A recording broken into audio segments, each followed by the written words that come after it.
Peace. Today is Friday the 3rd. Making today's math. Understanding. Understanding is the best part. Like our children, understanding is that cream that rises to the top and never stops. Peace to the gods and earths. Peace. Welcome back to the Lenard Godcast. I'm Lord Jamar. And I'm Digga.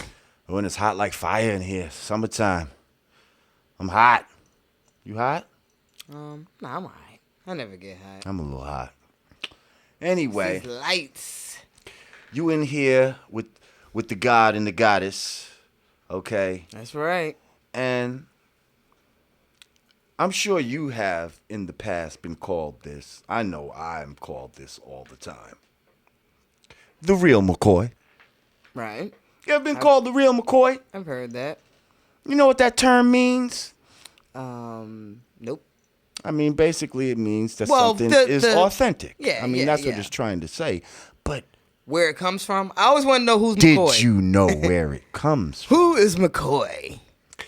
Well, getting back to the roots of the show, like I said we would, I'd like to hit you with a did you know right about now. And as usual, our did you know comes from pushblack.org. Go follow our people at pushblack.org as they give many daily inspiring Black history stories just for us. Now, this one is about the awe-inspiring tale of the real McCoy. Now, the real McCoy is a phrase you've probably heard at some point in your life, but did you know the man behind the legend? Well, meet renowned inventor Elijah McCoy. Elijah was born in 1844, the son of formerly enslaved blacks who escaped from Kentucky to Canada by way of the Underground Railroad. Educated in segregated Canadian schools, Elijah quickly realized he had a knack for science and math. At an early age, he enjoyed tinkering with machines as well as taking things apart and rebuilding them. Though he was one of 12 kids, Elijah's parents recognized his promise and supported him in traveling to Scotland to study mechanical engineering at age 15. Dope. After the Civil War, Elijah was determined to move to the United States with his family to pursue a career in mechanical engineering. To his dismay, all of the available engineering jobs were reserved for white men, despite being equally qualified. Of course. Usual theme. Out of necessity, Elijah took a position as a fireman. Now, not the fireman you're thinking about. One who adds coal to a train's engine, and as an oiler, one who greased a train's engine and gears, for Michigan Central Railroad. Although these were menial jobs relative to his qualifications, they would later become the inspiration for Elijah's revolutionary inventions. Dissatisfied with the fact that locomotives required frequent stops to oil its parts, Elijah drew on his engineering background to think through ways to improve this process. To address this issue, he invented and patented a lubricating cup that continuously distributed oil evenly over the engine's moving parts. His invention reinvented locomotive travel by allowing trains to run for long periods of time without needing to stop for maintenance. Elijah's invention gave birth to the name The Real McCoy to distinguish from all the imitation lubricating cups that popped up following his success. The moniker came to mean the real deal and denoted authenticity and originality to all those who were looking to purchase one of these products. While his invention continues to be used in trains to this day, it is his name that has become a cultural mainstay. From childhood tinkering to 57 patents, Elijah McCoy became the most prolific black inventor of his time, even gaining the respect of notable public figures like Booker T. Washington for his remarkable output. Elijah's journey reveals the age-old adage that it's not always about where you start, but where you end up that matters in life. Though he did not get the engineering job he initially wanted, he transformed the opportunities he was given into a career he never imagined possible. Many people are in jobs that they do not want to be in and are not sure if they are truly walking in their purpose. Elijah McCoy is an example of how we can make the best of our situations by learning a business, finding a niche and way to improve it, and then creating a solution by starting our own enterprise. Elijah never let his current situation dictate the ways in which he utilized his talents and brought value to an industry he was undoubtedly passionate about. And that is the Did You Know? Hey, shouts out to Elijah McCoy. Okay, the real McCoy. Now, Right. I mean, there's something to be said about authenticity. And I think, that's a theme. That's a theme that I harp on sometimes because. Oh, me too. Oh. It's you got me in trouble. Yeah, you It's got got a me lot in of trouble this, on social media. This imitation. They want us to value imitators and shit. You see, and it's like the original, unduplicated is always going to be more valuable.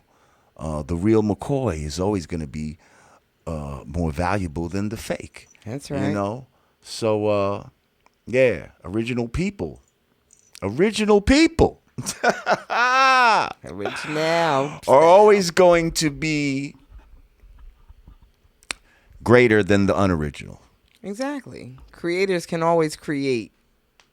Thank you. The duplicators are just one of a bunch on And an assembly line. They need the creators to create in order to duplicate. Ooh, bars. Come on. That was bars, baby. Because I'm original and not a duplicated copy. Ooh, what's that from? You know your hip hop? What hip hop song is that from? Y'all let me know in the comments. I'm about to say I wasn't born yet. No, I'm just I wasn't born then, Jamar. There you go. Umbilical Digga. What else you got for me, Dig?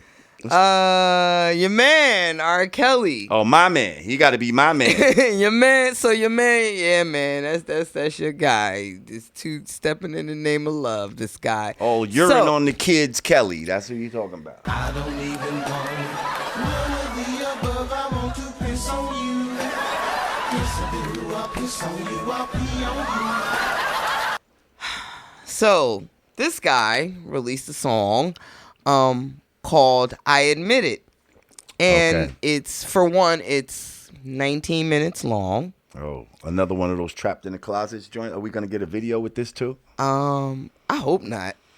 I really hope we don't get a video. I'm sorry, guys. Trapped in the Closet was fly for the first 3, maybe? I can't front. I was actually looking forward to the next one. By the 8th just to see where it was going. maybe it was okay. It got crazy. I mean, he started changing characters and everyone didn't somebody else play the motherfucker in the last one? It just started getting real crazy. So in this song, it's basically the song version of I Say What OJ did. If I did it right. So he's bringing up all of the allegations that that have come out about him over the years. He's not necessarily saying I did them, but he's saying if I did it. But he's kind of bringing it up. If I did piss on her face, he brings up the sex call. I would have drank Gatorade to fill myself up. He brings up the tape, and he also puts in there that he was molested at the age of 8. Ooh, how convenient. So, whoa. I don't know if that was, inserted in there to try to get some pity, to make everybody feel like, oh, No, we understand. Yeah, but it was, I don't know, it's kind of creepy. And I felt like, for one, why is it 19 minutes? I don't know why it's 19 minutes long. But for 2... Well, because he's old school. Okay. And he don't realize that people's attention span has actually went in the reverse. The extended version. Yeah, he thinks disco mix. You know what? Shit. And I'm gonna make a 19-minute version, y'all. Damn. It's just gonna be extra special. It would have been better a 1-minute version. so he could just play it on Instagram. And so does that make me one of the goofballs that actually listened to the whole 19? Because I listened to the whole 19 minutes. I just had to see where he was going with it. Was it good? I mean, is it a good song? Has a good melody? Was anything that you remember about it that was musically worth anything? Or was just a 19-minute confession of some bullshit? Yeah, like I don't like what he's hypothetical. I don't like what he's talking about, and because it's not really hypothetical. He's basically. So what did he say about pissing on the young girl's face? What did he hypothetically admit to on that? I admit I fuck with all the ladies. That's both older and young ladies. But tell me how they call it pedophile because of that shit, that's crazy. You said, what about Aaliyah? I said, love. She said, what about the tape? I said, hush. I said, my lawyer said, don't say none. But I can tell you I've been set up. I remember, he did mention Aaliyah. He brought up What'd he say about marrying a 15-year-old girl when you in your goddamn 20s or 30s? He's talking about the reporter asking him about Aaliyah. He said, wait. I said, oh. It's like oh, he's doing one of those. Huh? Yeah. She said, what about Aaliyah? I said, no. He said, hey. it's like I know the dumb shit he be doing. Yes. Oh, what you say? Oh, Mr. Big, I come this way. Oh, the reporter said, what about Aaliyah? I said, nigga, don't talk about us. She he dead. said, what about her? Yeah, I said, hey. Well, did you marry when she was 15? I said, goddamn, I had collard greens. Yeah, I know the type of dumb shit he be doing. Shit like that. So it was 19 minutes of that. And it was 19 minutes of that. And you sat through the whole thing. And I sat through the whole thing. Duped! You got duped, Digga. He got a stream. You played out of yourself. Me. I wonder if that might count as more than one stream. 19 minutes, that's like yo, what if he got a whole album worth of stream from a 19-minute record? What if that count as 20 streams? Huh? What? What if that count as multiple streams? Because like a song average is what, 2 minutes, 3 minutes? Right. So if you stream one 19-minute ass record, could that be considered multiple streams? I would think you just playing yourself. That like I'm just wasting time in my basically, life. I would think you still gonna get the one stream. That was just 19 minutes of my life that I'm never gonna get back. Right. And an additional 10 minutes for recapping the shit right now. Basically. So R. Kelly did that. I mean, I don't know. Now, what's all of this shit? Listen, I'm not here to shit on people or nothing like that. But the people, okay, first of all, shout out to all my super chat people and everybody. Damn, y'all been here for an hour and some change now with the God. Some of them, this is the people brought this up.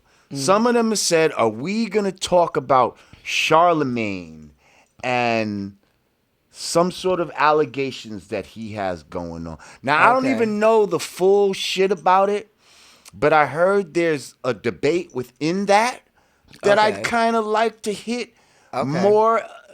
That's more general. Yeah, as opposed to. I don't know all the details about his particular case. I know it involves another young lady and it involves his wife. And I'm hearing something about Spanish Fly and getting people drunk. And right. What are we talking about here? Well, fill me in, Digga. Okay, so there's a woman that has come out and alleged that Charlamagne, slipped her a Mickey years ago. Okay. While she was underage. But I believe now, also, there's a story of Charlamagne talking about the first time he was intimate with his wife. They were drunk. And he actually talked about it on the show. And I guess jokingly, it was like he raped her. Like he jokingly mentioned that, it was basically rape because they was drunk. But that sparked a more serious conversation now. And they actually went so far as to call his wife. Like his wife got on the phone and was like, "Hey, I was down. We were, it was happening." They dated for maybe a year before, this happened. So they were already together.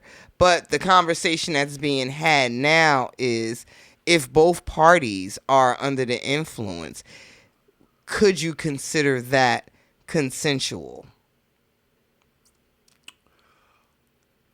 Because I guess what we're seeing with a lot of, with some of these Me Too cases, the woman is being drugged or there's an unfair advantage as far as the male goes. But what happens when both parties are inebriated and not necessarily in their, frame of mind to make I'm gonna say conscious decisions? I'm gonna say absolutely no, that is not rape, unless the other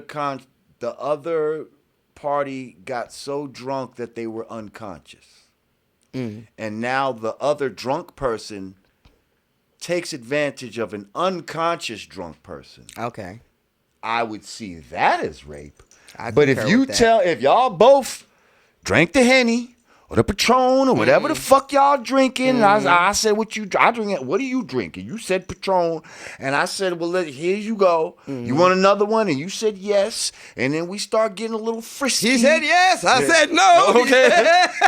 I said, do you like Patron? She said, yes, I put it on. I said, so yeah, and things start getting a little loose and all of that type of shit. You can't have buyer's remorse. You see, that's what some of these motherfuckers will try to go into. Like, I never liked when a girl, I was so drunk. Bitch, you remember what the fuck you did. You just don't want to admit to that whole shit now. And so you're going to act like, I was so drunk. I swear I never been so drunk that I don't remember what the fuck happened. That's just me. Maybe it can happen to people, but me personally, I've never been so drunk where I just woke up to, oh my God, what happened? How'd I get here? Why am I naked? Get the fuck out of here. No, I think that's some bullshit. I think they may not want to say they remember what happened, but I do know that there are situations where being that fucked up could render you powerless. It's like you can be aware of what's going on, but you just may not physically be able to do anything about it. Like men, a man can overpower you. Okay. I could see that. I know it happens. I could see that when you put it like that. I mean, when you originally said it, though, it just sounds like two people getting drunk. Oh no! Well, I'm talking about a different case scenario. This isn't the Charlamagne. Shit, that could happen. That could happen with the reverse now. Don't always put it on the man. Of course. You could have a man that gets taken advantage of. You gonna lay there while I ride you? God damn it! That's right. You think there ain't some of these big mamas out here threatening some of these skinny men into having sex with them? CB4, remember the CB4? So wait, why aren't more men claiming rape nowadays? Because they're ashamed. No man wants to say, can you imagine? I've been raped. She took advantage of me. Most niggas would be like, and what the fucking problem is? No, you know what is very commonplace that I don't like? A lot of young boys are being molested by grown women, and it's not spoken about enough, but it happens way more often than we're speaking about it. And I guess, for guys, it's like, kudos. Hey, I lost my virginity at 10. That's what the child feels at first, especially a male child. He's going to feel like he got over on something, but make no mistake about it. Like, you're being molested when it's some, prepubescent boy with some grown-ass woman. That fucking hoe-ass babysitter. Yep. Yeah. Exactly. I know a lot. It's happened to a lot of my boys. Like, now that we're all grown adults, like, they talk about this shit. Like, I was a little ass kid. She was sucking my dick. Yeah. They remember. Absolutely. And it's definitely abuse. We need visual proof that Digga's here. Oh my goodness! It's definitely. Hi. It's definitely. Yes, it's definitely some shit that doesn't go on. And there's a lot of that's what I'm saying. There's a lot of shit that happens to men that I don't think gets spoken on just out of, embarrassment and things that aren't supposed to happen to a man. Like a man is not supposed to get raped by anyone. Because the world You is know what I mean? because the world is really roasting Terry Crews, but in real life, like, yeah, it happens. It happens. Yeah, it happens. And I think like first of all, And then think about it. As a black man, we're pretty. We can be. We can have a very threatening appearance. Well, black men, guys can have a very threatening appearance. So just imagine like that whatever that executive or something that makes a pass at you. As a black man or something, you might want to react a certain way, but then it comes off threatening, and y'all really have to be afraid of losing your job. Like, forget the black woman that has to be conscious of being mouthy. Like, the black man has to be conscious of just being a too man, masculine, of being a basically. man, before he to think about losing his job or making a misstep at work But or think about in a that. situation. Like, they and- want you to tone down your masculinity in order to be able to feed your family, keep your job. right? In order to provide for yourself. Just tone Like- all that like there's no- manly shit Like, down. there's no way Terry Crews should not have been allowed to slap the shit out of somebody for grabbing his dick the dog shit.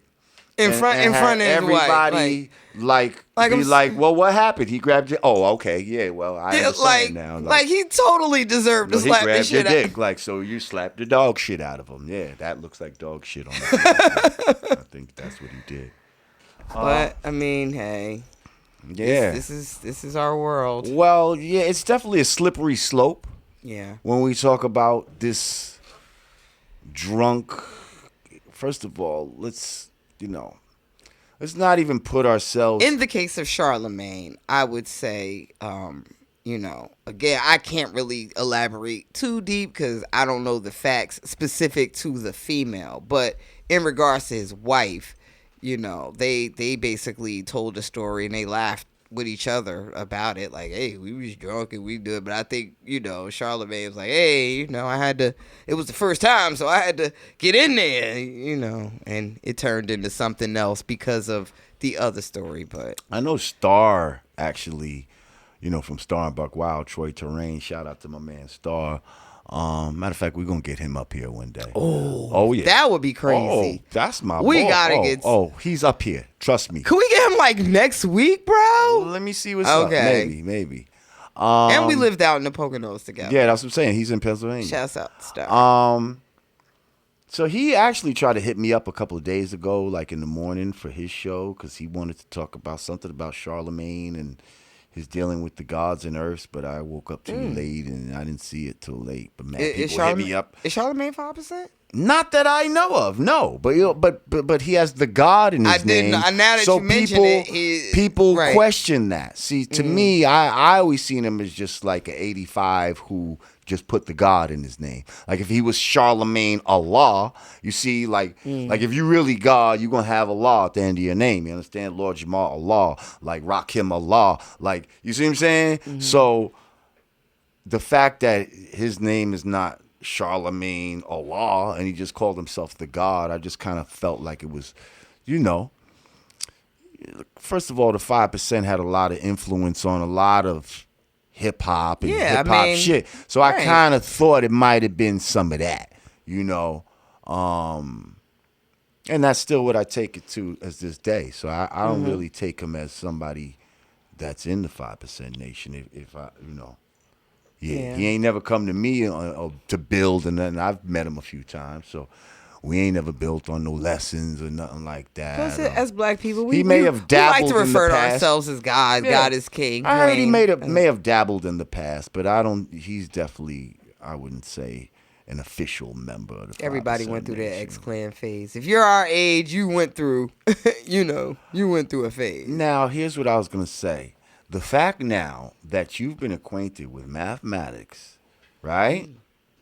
you're actually are going to hear certain songs that you've heard in the past and have and have a different deeper understanding. Okay. Oh, that's what he was talking about. And it's a beautiful thing. Like, it happened to me before. You know what I mean? The Supreme team did that to me. Yeah. Well, one thing I will say, a lot of songs, if I heard a song and I heard something in the song that I didn't know what it meant, I actually did the research. So surprisingly enough, I actually decoded all of the, all the lyrics from Brand Nubian stuff. X-Clan as well. Like, I went and there wasn't Google back then. You had to actually do the research and build with the go outside and ask somebody. Yeah, you had to build with the elders, but nope, I did that. That's how I learned what Civilized 85 meant. I was like, okay, I got it. I'm there. There you go. Constant elevation. Word. We love it. Well, listen, I guess we come to the end of another episode. It always goes so fast. Yes, sir. I love it every week. Yeah, shit. Join us again next week. Yeah, for these segments as we chop it up and build on the world and hip hop and all this good shit. Digga doing the math now. What? Digga doing the math? What? Ding, ding, ding, ding, ding. Yeah, so hey, once again, if you want to donate to the show, go to cash.me/$, you know what I mean? Patreon.com/you know what I mean, or you know what I mean.com/support. We appreciate you. All our people today that was with us on the super chat and on the YouTube live, shout out to y'all. We appreciate y'all. We love y'all for the support. And hey, once again, for you know what I mean, Godcast, I'm Lord Jamar. And I'm Digga. Peace.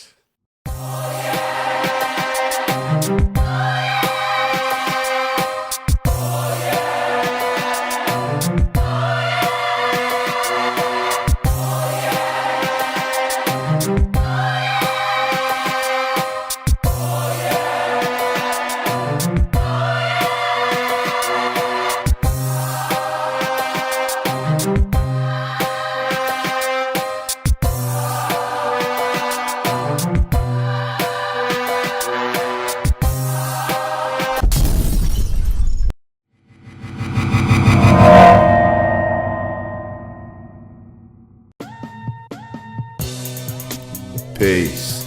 It's the absence of all confusion. United we stand, divided we fall. Two fingers together is the real peace sign, y'all. Brand Nubian peace gear. Hoodies. T-shirts. Snapbacks. Available at hoodg.com. Get yours today.